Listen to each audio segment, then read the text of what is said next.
So if you see the catalytic role of a catalyst, as I explained so far, can be an adsorption process or intermediate process. So now look at this state, the reactants turning into product through the transition state, having this activation energy of as such. What you can do is, it is somewhat similar to that. These two boys are very friendly. So there is no chance for these two to fight each other, because there is an invisible barrier. But another guy who feels jealousy of these two, and he can conspire and apply a kind of mechanism to bring down this barrier and create a movement that these two can start fighting. Exactly that is what the catalyst is going to do in chemical reactions. I am only talking about chemical catalysis, but when you come to the biological catalyst, it's quite different mechanism. As you know that, something known as lock and key mechanism. So now this adsorption technique is a physical means of catalyzing, and intermediary is chemical means.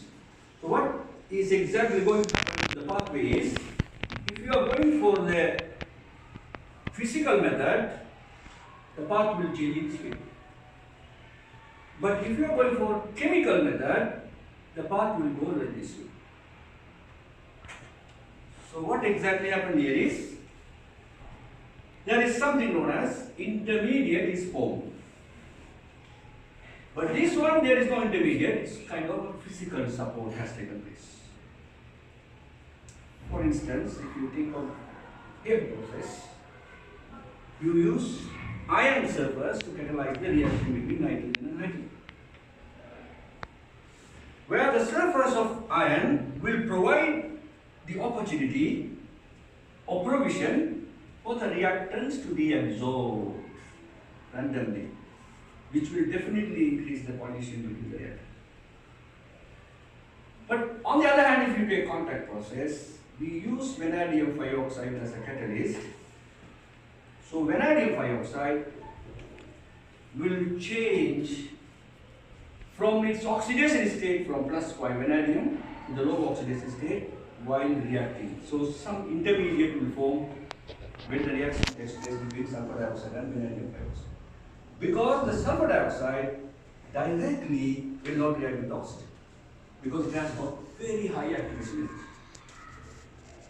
So V2O5 will chemically react with SO2 to oxidize the SO2 to SO3, and the V2O5 will be reduced, and then V2O5 spontaneously get oxidized by oxygen to go back to the V2O5, so that the catalyst will be regenerated. In this case, chemically it is involved. Now look at this small mechanism here. If you see this, you will be able to understand how the process takes place. So now, coming to this introduction part, catalyst is a substance that speeds up the reaction without being used up. But remember, catalyst might be changed from original state to something, but eventually it will get back to the original state. That is what the meaning is, not chemically used. So now, when you go to the next stages, so look at this. This is an adsorption technique, where the activation energy has been brought down. But remember, when you look at the diagrammatic representation of how a catalyst is playing the role, you will be able to understand how uncatalyzed reaction is changing its pathway in the catalytic reaction. Now look at this. This is a typical example. Ethene and hydrogen. Everyone knows that, right? Everyone knows that. It's a hydrogenation reaction. But nobody knows that how does it happen. So what happens is when you pass ethene and hydrogen gas on the surface of the nickel catalyst, ethene molecule will be absorbed on the surface. Ethene molecule will be absorbed on the surface. Look at this. And hydrogen is also absorbed. So what happens is this surface is holding them, so that the hydrogen molecule breaks into atom. The pi bond here is quite weak. So therefore one of the hydrogen will go all the way low to bond this, and then the other hydrogen will go.